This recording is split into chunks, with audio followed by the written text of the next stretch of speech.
Hello everyone, Carlton T. Clay here with WJBF Digital. I'm here today with actor Gavin Houston. How you doing today, Gavin? Good, Carlton. How are you? I'm doing well. Thank you so much for joining us here on WJBF Digital. We are pleased to have you. We want to talk about your journey. So how did you get started with acting? Thank you for having me. How did I get started? A long time ago. Probably when I was, probably not maybe like 10 years old. My parents, I'm from New Jersey, so we used to go to see plays in New York. And I remember going to see Yul Brynner in The King and I on Broadway. I remember seeing Kevin Kline and Shakespeare in the Park do Much Ado About Nothing in Central Park. I just remember being there and seeing the reaction of the audience and seeing the people performing on stage. And I was already a little performer, and just being like, that's what I want to do. Like, I want to make people feel like that. I want to make them laugh. I want to make them cry. I want to make them feel something and go on this journey that I can take them on and escape their lives and come into this different world. So that's when I knew, like, this is something that I wanted to pursue. That sounds good, man. And you've been doing an excellent job. Now, we mostly know you from playing Jeffrey Harrington on Tyler Perry's The Haves and the Have-Nots. Now, Right. Tell us about, like, how was this experience for you working with Tyler Perry and being a part of this show? Oh, it was great. It was great all around. It was a blessing to work with Tyler. I'd been hearing of all the things that he was doing, and I was always thinking to myself, I wonder if I'll ever get the opportunity to work with him. And he was just such a kind, giving person, and from someone who's also, he being an actor, he knows how it is to be on the other side. So he directed all of our episodes, and he was just there with us in those trenches as we were shooting out all those episodes, and he was just very patient and understood the actor's process. So it was great. It was great to work with him. It was great to collaborate as well with Oprah, to meet both of them, to befriend them, and to see that they're just normal people and just very giving, very open, and they work so hard, both of them. So it was really a great experience and blessing to have that experience and to work with them. And Tyler works fast and efficient, so it was good. Now, I have to ask you this question. Now, when you got the script for the last episode, for the series finale, what were your initial thoughts? Because that finale was crazy. So, like, what was your initial thoughts when you got that finale script? It's interesting because at first when we all got it, we were like, wait, what? But then it was like, don't worry, nobody's dead. And I was like, okay. So it was a little ambiguous for us because even for myself, I'm like, well, did I sneak out the back door or something? Like, but when we all got those scripts,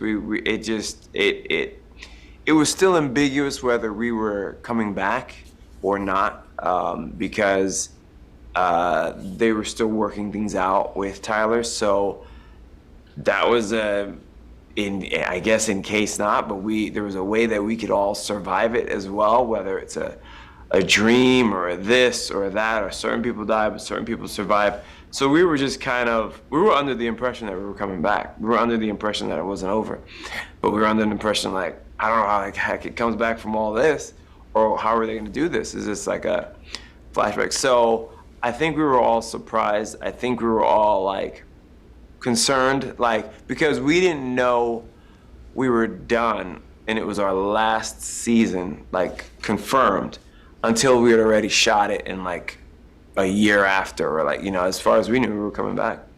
So all of it was surprising, all of it. Yeah, so you've also had a stint on daytime television. You played Remy on Guiding Light, and you had 2 stints on General Hospital. Now, how's it working? What's the difference between working in daytime television versus primetime television? Still on General Hospital, actually. Okay. Go back to playing Zeke, a character named Zeke, who plays Portia's brother, coming back for this meaty storyline in like 2 weeks. So how is it? It's very similar. Daytime moves so fast, but Tyler moves even faster. So It's just a lot of.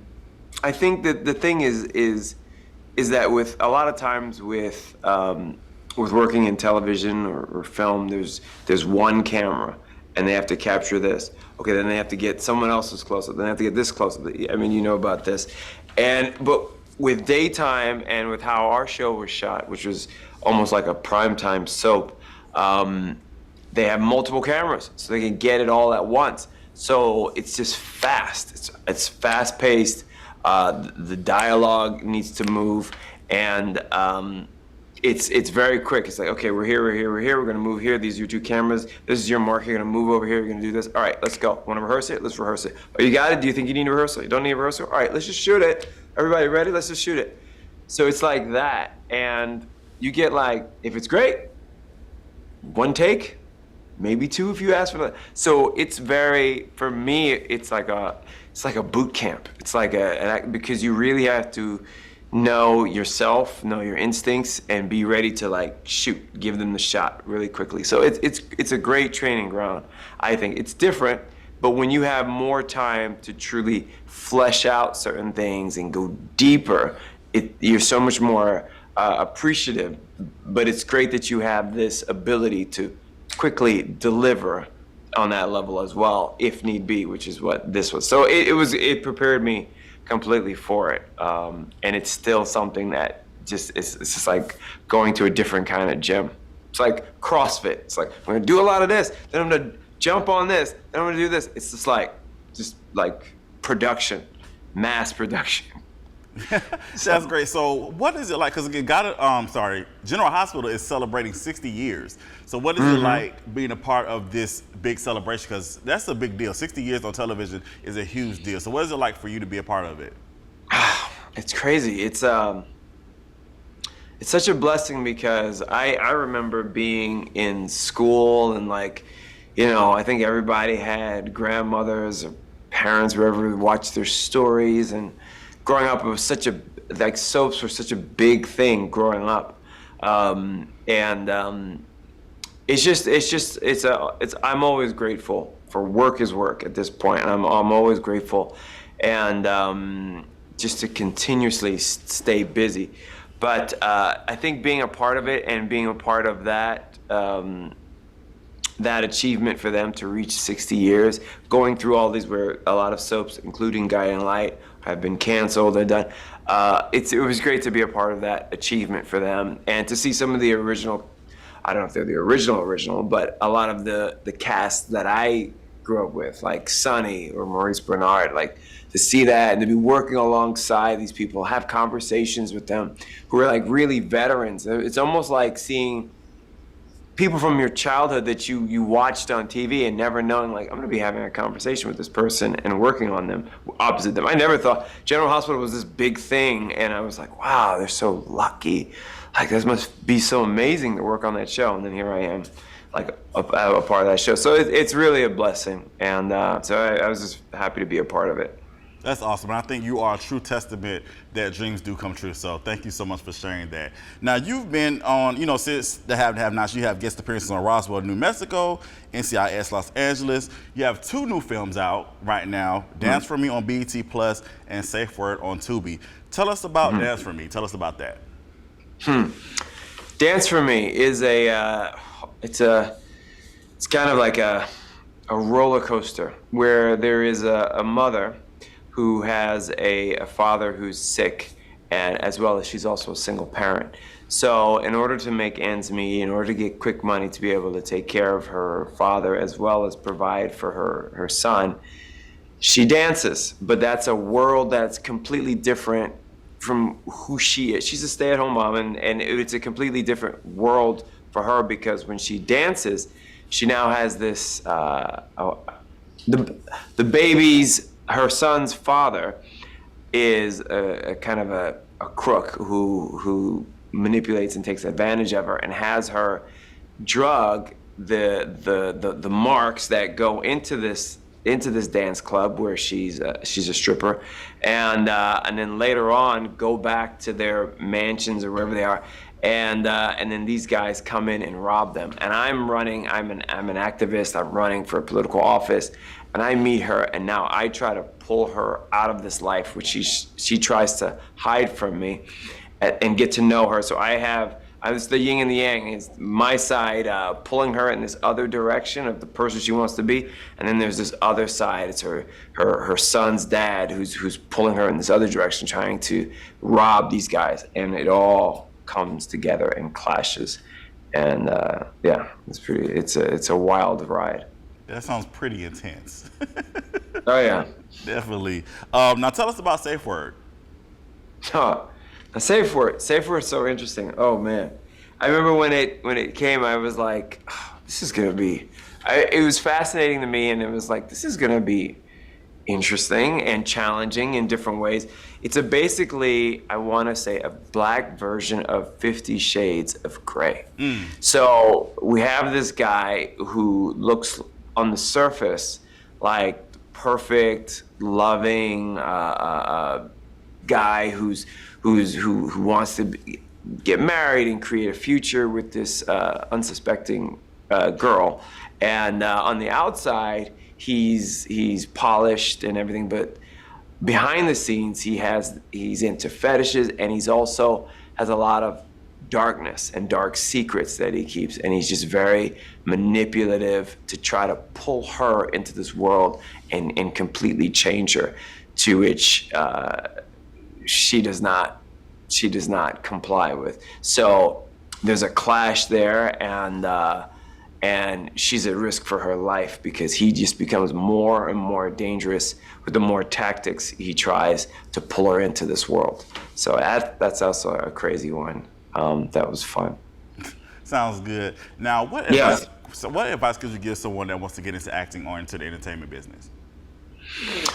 The advice that I would give, and it's interesting because I'm now soon will be starting to help younger actors trying to get into acting, trying to learn their craft. And that's the first thing that I think an actor should do is two things, actually. Learn your craft, learn the business. Because this is a business, and a lot of people see the end result on TV, but they don't know the work that has to go on behind the scenes to even have the opportunity to be on TV or to be in a film. And there's a lot of work, there's a lot of sacrifice, and it's like anything, you get what you give to it.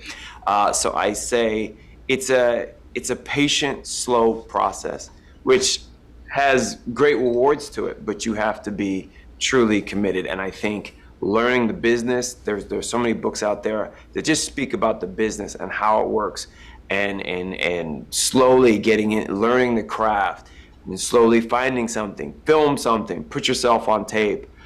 There's so many great plays, there's so many great ways of learning this craft. So I think that's the best way to become an actor, and to start in order to become a working actor is to first learn your craft and then ease into the business. Do background work. I've done background work. I've done background work where I've been paid in pizza, but I was so happy because I was able to be behind the scenes and hear the language that's on set, see how the actors work, see, okay, there's a boom, there's a this, there's a that, this person's, oh, this is the first AD, this is the first, learning, your marks, your this, your that, all the language that needs to happen. I think learning the business first, so that when you go to get representation, which is the goal that can send you out on these projects, you are ready with a product and a brand to offer them that is ready to go out and now pursue and compete for jobs. That sounds good. Thank you so much, Gavin, for that. We definitely appreciate you. Thank you so much for all that you do. Congratulations on all the things that you're accomplishing. We definitely appreciate you so much. Definitely, thank you. All right, guys, if you all want to see Gavin on all his projects, you can watch Dance For Me on BET Plus and Safe Word on Tubi. Also, you can catch him on General Hospital, which is celebrating its 60th year, its 60th anniversary, right here on WJBF. All right, Gavin, once again, thank you so much. We appreciate you. Congratulations on all that you do, and we wish you the best in your future. Thank you so much, Carlton. No problem. Appreciate all right, I'm Carlton T. Clay, and this is WJBF Digital. Have a good one. Okay.